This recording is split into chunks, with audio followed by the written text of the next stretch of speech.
Hello, everyone, and welcome to the Jill's Office Masterclass. We are stoked today to have our good friend Jenny here with us. Jenny is the owner of Dunzo, which is the automation's best friend that every small business owner needs to have. Jenny is known as the automation's queen. She's had intense, amazing experience in setting up a lot of crazy automations for business owners just to make your life a lot easier. And we at Jill's office, we're always talking about how important it is for business owners to have freedom, because that's why you start your business. But then you realize as you go along that sometimes you have less freedom than you ever had because you're juggling so many balls. So that's why we are big fans of Jenny and Dunzo, and what Jenny does and what she teaches is just how to make your life easier as a business owner, and also how to make your processes and your selling and your marketing and everything more effective by automating so many tasks. And I mean, we're in this huge age of AI right now. It's like, I feel like we're reliving when Google first entered the world, and everyone's just thinking more about automations and artificial intelligence and how to make our lives easier. But there's a science and an art to it. I mean, you can't just snap your fingers and everything be automated and it work well. And so, and you got to keep in mind the whole customer experience and the customer journey with it all. And so that's what we're going to dive deep in today. Is Jenny's going to share some tips on crafting your ultimate customer journey and how you can set up a lot of cool tools and tricks to make it easier. Is that right? Yeah, I'm really excited. I think you did a great explanation. That was really, really good. All right. Well, we're excited. Awesome. So I will just go ahead and dive into it unless you guys have anything else that you wanted to talk about before I just jumped in. Let's jump in. Okay. Yeah. All right. So we're going to be talking about crafting your ultimate customer journey. Can you guys see that okay? All right, awesome. So a little bit about when we were first kind of testing this out and tweaking the customer journey before we even kind of launched this service or this company. I have experience in the home service space on the other end as an administrative assistant. So both working in the home service space and then with home service business owners, I've kind of been able to tweak and make adjustments. But we'll be going over some tips on this, but there's not like a one way. It's not like this is the perfect customer journey. I had that question. I get that question a lot. Like, okay, what's the proper cadence? What's the proper sequence? And it's not one way or the other, right? But there's definitely certain things that we look at when it comes to a customer journey. So let's see. Okay, so what is a customer journey?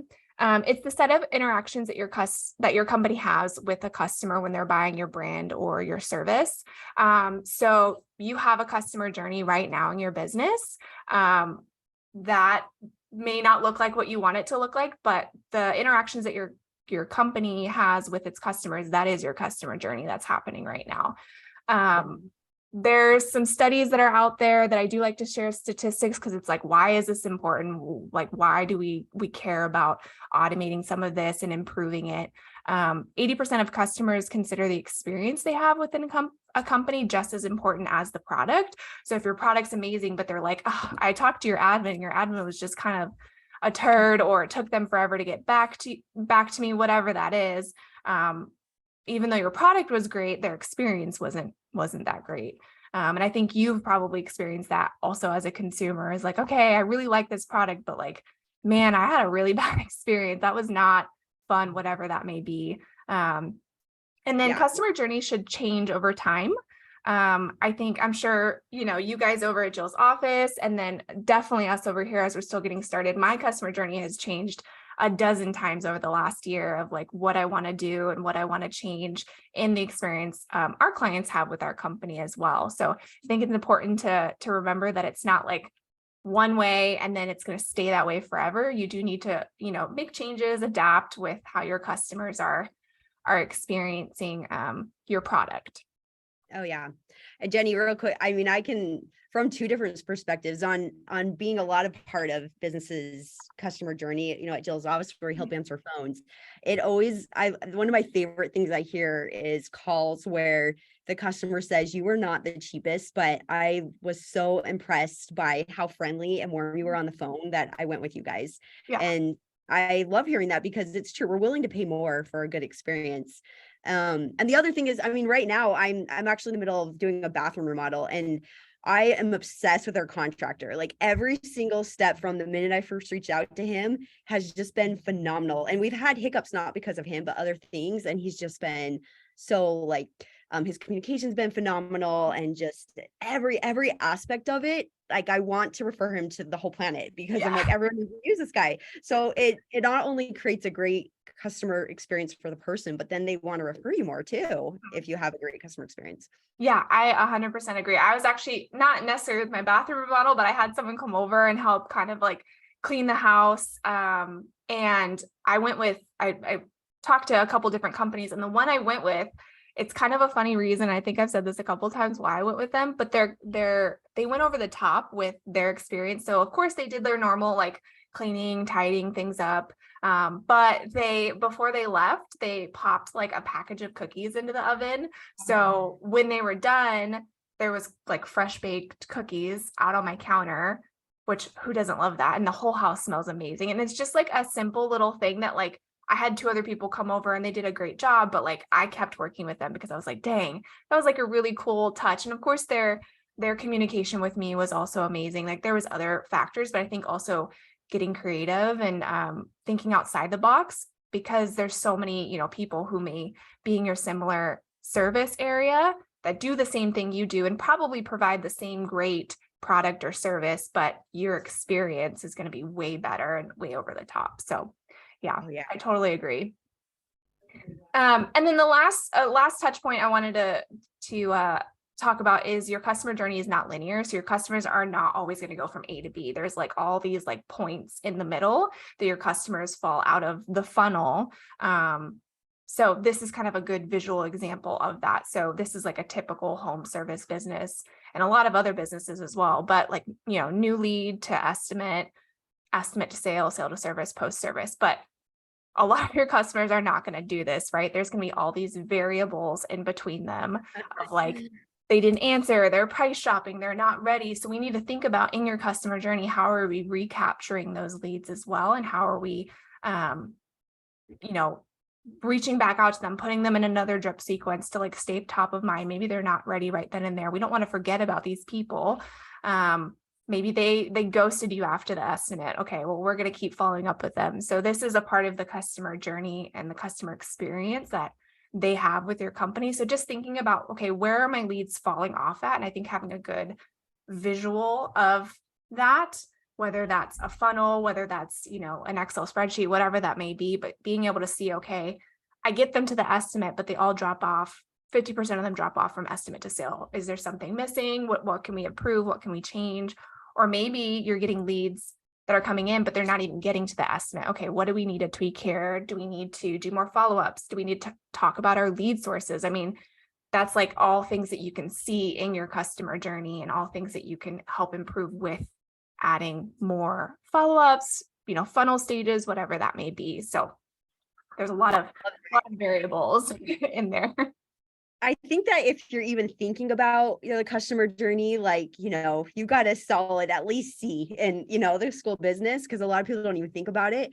But the fact that, not like very few, well, hopefully a lot of people go through, the perfect customer experience as far as how the sale goes. But I love thinking about the whole roller coaster of it all and trying to put stuff in place for those other scenarios, because you're leaving a lot of money on the table if you don't have things set in place for the ghosting and all that other kinds of stuff. It's a tragedy. So I love that.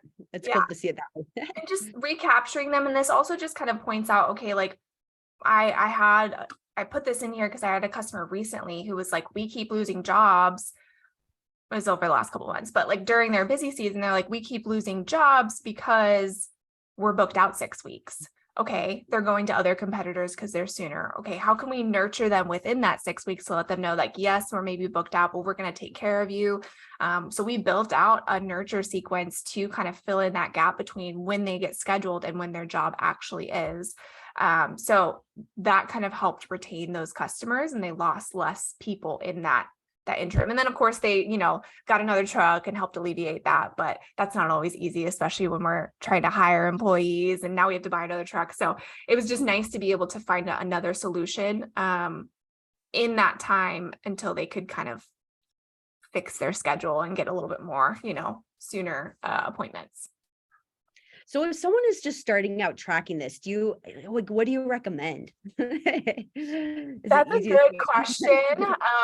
You mean like tracking it like product wise? Like what product do I recommend, or what do you mean? I guess okay, I want to start figuring out more where my customers are in this whole journey. Like, how many am I losing because they ghost and all this? I mean, I know obviously certain CRMs might have different ways to track this, but I guess just what's the most basic way to start tracking it? Yeah, that's a good question. I mean, I've worked with spreadsheets. We obviously have a tool that, tracks the funnel stages, but spreadsheets are good. So you can maybe even make a status that says, okay, all of these people are still sitting in here after so many weeks. I think one thing to think about is not tackling this whole thing all at once, because that can be really overwhelming. If you are going to tackle it all at once, work with someone who has been doing this for a while, maybe to coach you on that. Because, we've been doing it for so long, so we can tackle something like this, but someone who's just starting out may feel really overwhelmed in handling all of these different steps. I know I felt the same way when I was on the back end of creating our own customer journey. Yes, I've done it for home service business owners, so I know how to do it. We're good. But now I have to figure it out for my own. And I was like, holy crap. So I think taking it little steps at a time. I think the post service is a great place to start, because you've already won their business, but how can we create more referrals? How can we create your raving fans of a lot of people have been coming to me for the brownies and the thank you cards, and how can we elevate that? And then maybe working backwards could be a good place to start in your funnel, because you've already won them in the beginning, but how can we just go a step further and create those referrals and then maybe work your way backwards? Because I feel here is usually the challenge that a lot of people had. The estimate to sale is kind of where people I think struggle with that follow-up sequence. You're either having to pick up the phone or remember to call them. Your salespeople are too busy to remember to call them. So this is usually the hardest part, I feel, in the middle. But yeah, as far as tracking, I think there's a lot of different tools that you can use for tracking.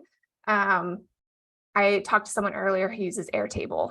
That's another great tool that their team uses to see, okay, where all of their leads are falling off at. To know. So we kind of talked about this in the beginning of why a customer journey is so important, but just some other bullet points to really emphasize why it's so important. It obviously improves your customer experience with your company. That's kind of what we've been talking about this whole time. But some other points that we may not think about is improving your employees' performance. So when your employees know how to take care of your customers and what points they need to be reaching out, that can just help them do their job better, right? Maybe they don't have a clear idea of, okay, when is it my job? When is it the salesperson's job? Do we have that written out? I think sometimes that can maybe get a little bit blurry. Is it your admin's job to follow up? Okay, well, when do they follow up versus when does the estimator follow up? So I think it helps improve your employee performance. And then obviously they're not getting confused when multiple people are reaching out to them, and they're not getting bugged too much, or someone's calling, but somebody else already called earlier. So it helps on that end, not just on the customer facing end as well.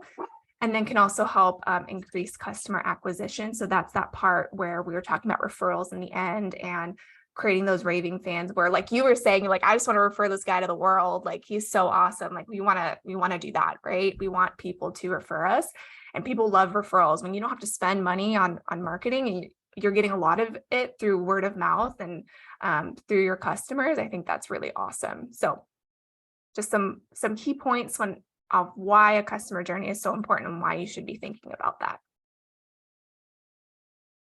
One other thing I guess I should touch on is I feel like a lot of people think, this customer journey is kind of like bottom of the barrel. We got to get the work done. But I do feel like this is just as important as like, okay, now let's accomplish the result, but not a lot of people have time to actually do it. So maybe even delegating someone on your team to create this for you, an admin, you know, they deal with your customers on a daily basis. So I really loved when I worked for All Clean, the cleaning company I worked for. I really loved the customer experience that they created. And it was so different from like my typical corporate job, right, that I had before then. It was just a better experience, and we went above and beyond, but also internal. It was a good experience for us because we didn't have very many angry customers, right? It was super easy. So how to build a customer journey. We talked about kind of starting from the end and building our way up. I think define what your customer looks like. So an example would be the commercial versus residential, right? I have some other customers who come to me and they're like, well, we have this kind of service and this kind of service, and they're two completely different follow-up sequences or two completely different journeys. So identify what those look like. If you want to treat your commercial customers different than your residential, I think that's a great place to start because they are very different. And just the way that also their sales cycle goes as well, they're very different compared to like a residential customer. So identify what customer types you have in your business, and then you can break out your automations from there. And then identify your touch points. So that was kind of that customer journey roller coaster that we saw. So identify the different touch points that we need to have. This is both digital and physical interactions. So again, those are maybe those like postcards, those brownies, the digital being like SMS, email, phone calls, voicemail drops, whatever that may be. So identify what touch points your customers have currently, and then how you can improve that. You already have a customer journey, like we said in the beginning. So like identify how is that happening right now and create a map, and then what can you do in between there? I think is also a really great way to start this. And then map it out. So there's tons of tools that do this. I use ClickUp. ClickUp has like a whiteboard feature, but there's many other ones that you can create like a little roadmap for. I think even like a Trello, maybe. There's quite a few out there that are free that you can map out your customer journey on, or even just get like a piece of paper, write it out on there too. It doesn't need to be something super fancy. I was gonna say initially, I always like to just whiteboard it and, get a big whiteboard. And, it's good to have the different team members too, like your salesperson, if you're admin, if you have one, your tech or whoever's out there actually helping the customer, right? To get all the different perspectives on what's happening right now and what is our journey, because it might not even be identified yet. And then figuring out there's holes or what you need to tweak. Mm-hmm.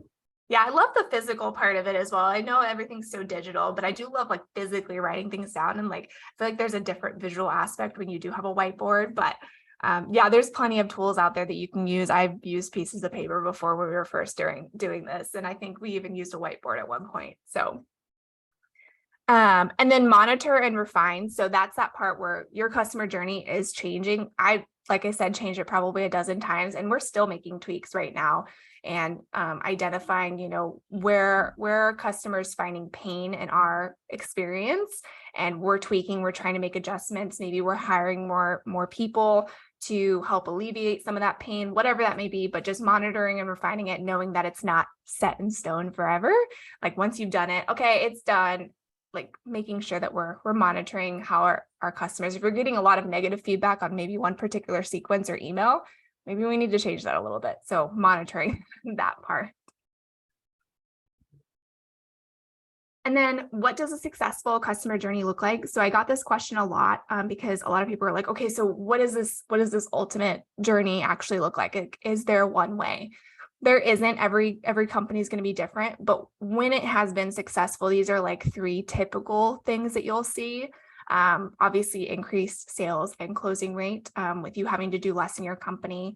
You kind of mentioned it in the beginning, Michelle, where we want to get more freedom, more time freedom when we own our businesses. And then we're finding that we're doing even more than that. We're working until 10, 11 o'clock at night trying to get things done. So you having to do less in your business and your closing rates are still happening.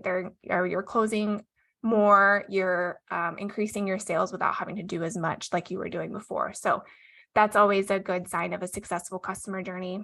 Obviously, higher customer satisfaction. So I know one of our customers implemented the brownies, which is like the famous brownie post job that I feel like everyone talks about, which is I love it. I mean, who doesn't love brownies? And they were getting like pictures on their Google reviews page. It was like, they sent me brownies. Like, look how cool this is. So like when you see that, you know that you're doing something right. And then obviously loyalty. So them coming back to you. There's that post job side of things. So sometimes customers love you, but they forget about you. Their life is busy. They're like, who did I use again to get my carpets cleaned? Or who did I use again to do my gutters? So reminding them that, hey, it might be time for us to come back out again, and staying top of mind so they don't go, maybe you're not the first thing that pops up on their Google search, or maybe they didn't save your number. So having them come back to you, remember you, that will only increase when your customer journey is a little bit more systemized. So I like obviously visual examples. I'm a huge visual person. So this is an example of just a customer journey. I have a few. So take screenshots of this, save it. But this is an example of a customer journey, and there's all these different points in here. So this is what my mapping out looks like, of like, okay, what happens? There's like our yes and no paths that we go through, like what happened to the customer. It doesn't have to be this detailed by any means, but I think starting with somewhere. So maybe you focus on the lead to estimate, or the estimate to sale. I mean, this is this journey right here. So how are we following up with them? Do you want it to be really automated, or do you want some personal touches in there? Do we want to add like a thank you card in there? That can all be mapped out in here. So this is just an example. And then of course we have our post job sequence down here, where we're also doing some marketing, reaching out to the neighbors, maybe sending them a thank you card as well. I think everyone's like, oh, we want to automate all this stuff, but maybe even incentivizing your team to leave a little thank you card before they leave, especially if like you're in their house and you're like a carpet cleaning or a maid service company. And you can do that, like leaving a little card on their counter. You don't necessarily have to automate that, right? You can incentivize your team to, hey, here's all these cards, write something really cute and leave it. And I think that's nice as well. That's a good idea. This is another example, looks a little bit different. So we have, some reminders in here. We have, job scheduled sequence 3 days before. We're sending a neighborhood postcard. Some of it still remains the same, doesn't look too different. But these are some other points that we identified in this particular customer's journey. And this is another one. So they all look relatively similar because, again, everyone generally has the same types of touch points. But we just talked about, okay, what do we want to accomplish? This person wanted to accomplish more reminders after the job has been completed to get scheduled again. So that's what we built into this automation. And Jenny, those that are watching this, I mean, I love seeing this because I'm like, oh, this is so cool, like all this different stuff, but it can also, like you say, feel really overwhelming.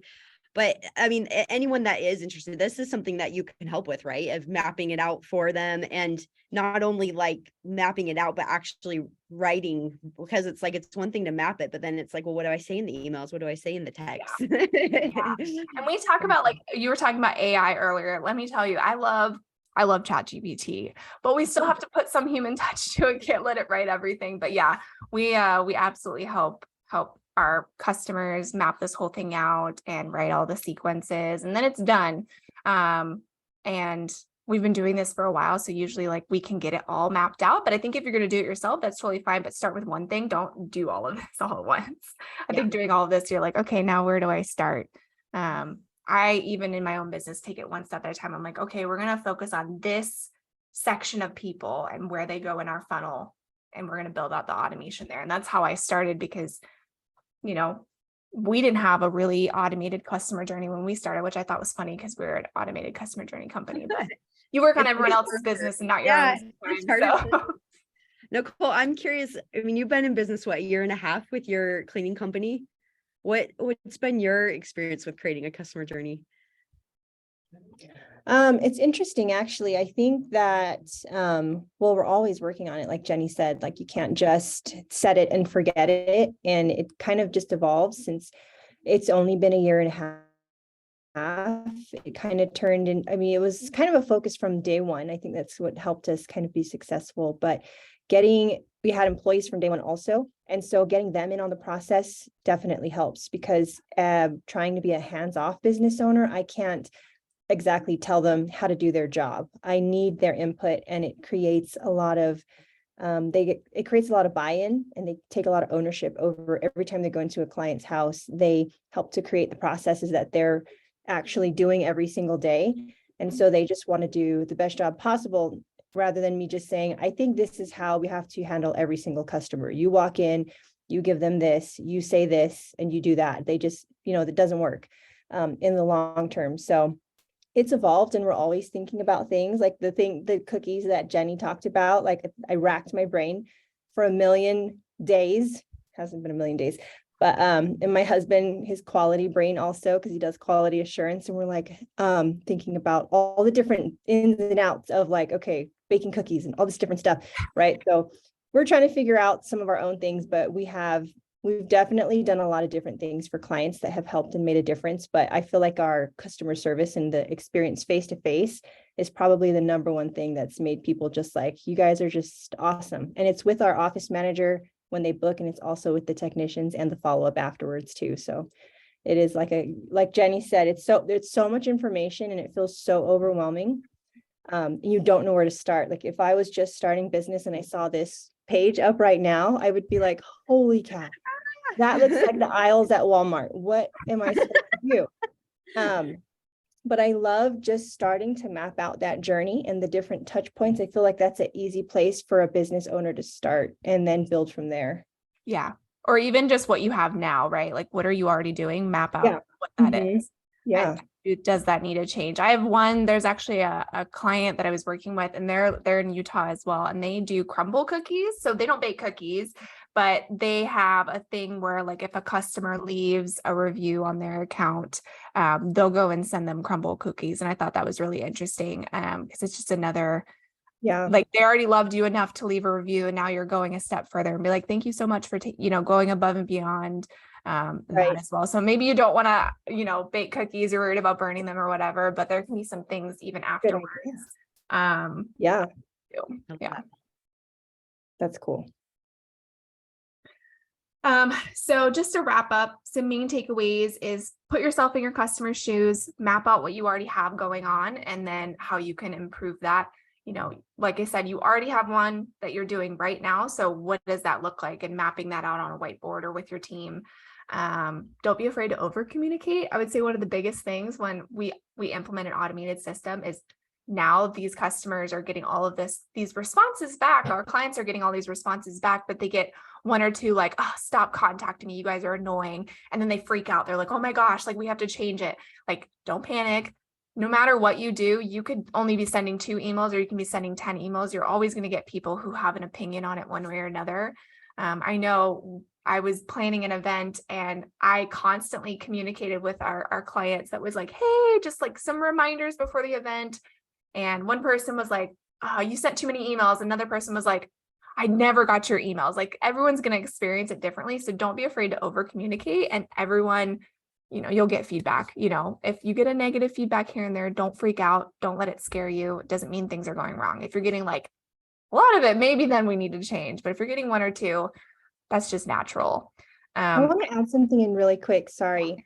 Yeah. That over communication is so important, because I was just realizing this too. With our cleaning company, we send notifications twice before we come out to do a clean. And I've never once had a client forget that we were coming out, but I have had one client complain about too many text messages. And I honestly was a little like, seriously, but Yeah. I'm like, you know what, out of all the other clients, they remember it every single time. Mm-hmm. But I have talked to some of our clients at Jill's office before, and they feel like sometimes the follow-up is bothering people. I think they're so afraid to follow up after giving a quote, or if a lead comes in, they call them and then they're like, I'll think about it. They just don't want to bother them again. And if anybody watches this, I feel like you have to follow up. I have met business owners that don't believe in follow-up. They're like, if you don't book with me that same day, then we're done forever. Yeah. And I'm like, are you serious? Sometimes people need time to think. Mm-hmm. And if they do, then maybe you just didn't do your job well in selling. But following up is like gold. It's like you close so many other jobs just from the follow-up. Mm-hmm. And so overly communicating is not a bad thing at Yep. all. Because they may be getting other quotes, right?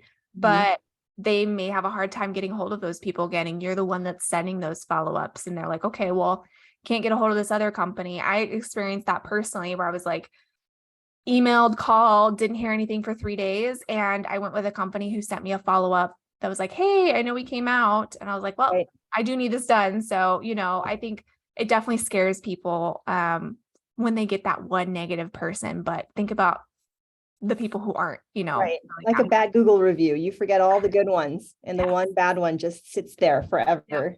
Yep. It's hard. I mean, I've experienced that too personally. I'm like, oh, okay, well, Yeah. like I was sending too much, but then everyone else was like, no, I barely saw your emails. I kept missing them. So everyone's going to be different. And then just remember, it won't be perfect the first time. It's going to be ever changing. Mine is ever changing. I think just making little tweaks here and there. Don't let this be a huge project that you're like, I have to tackle this week. Like, do little things here and there. I think will help make this giant project seem less. So I love So that. that's it. I mean, that's the whole customer journey. If anyone, I can share with you guys this this slideshow if anyone wants it, and you can post it. But Oh you yeah, guys that have would be questions awesome. for me, or any questions, or Jenny, if someone does want to work with you, what's the easiest way for them to get a hold of you? they can go to godunzo.com. Okay, awesome. Comments.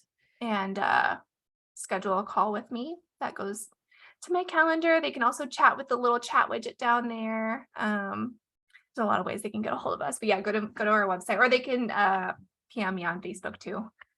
So I think too, for any other business owners who don't think that they need this in their lives or don't believe in it, do you have some good success stories that you can share, or like examples yeah. of what the possibilities are once you do things like this?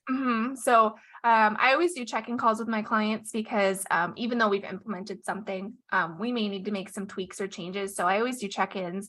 And I recently had a check-in with a customer, and their closing rates during their slow season increased by 30%. And their average ticket increased by $200. So That's and that was huge. just like a direct, like we saw the correlation between implementing an automated customer journey. Because you mentioned like, yeah, okay, we don't want to work with people who don't close on the spot. Okay, well, maybe they want to communicate with their spouse and their spouse isn't there. Like there are like reasonable objections that we can, overcome over time just because they don't buy right then and there. So they were able to see like, okay, you weren't closing people right then and there. Your salespeople are too busy. They don't have time to follow up. Well, now these automated follow-ups are doing it for you. So they're able to close more leads. So that was just really cool. That was a recent one that I had with a customer. That was just really awesome to see, because that's our goal as well, right? We want your closing rates to increase with you doing less work.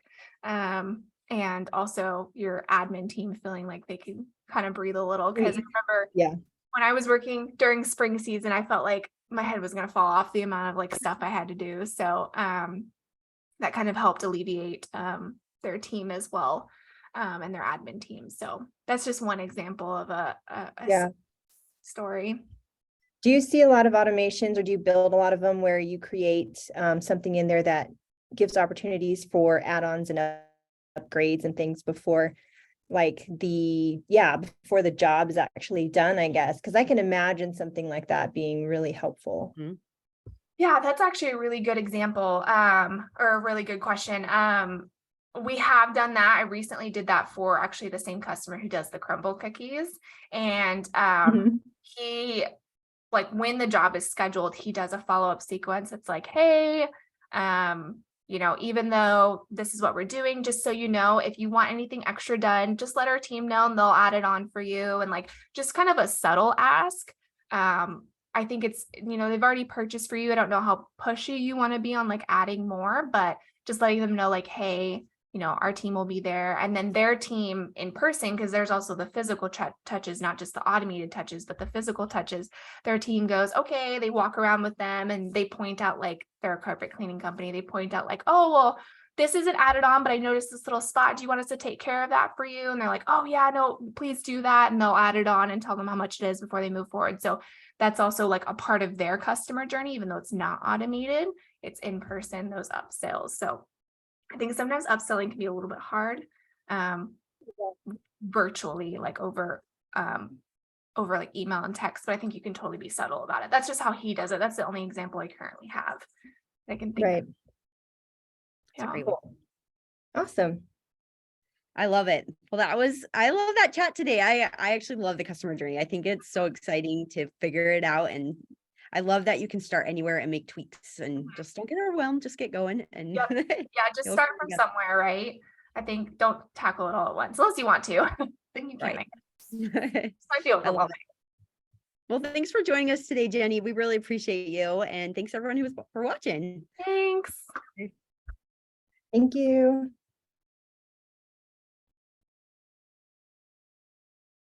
Okay, sorry. A second there. Awesome. Cool.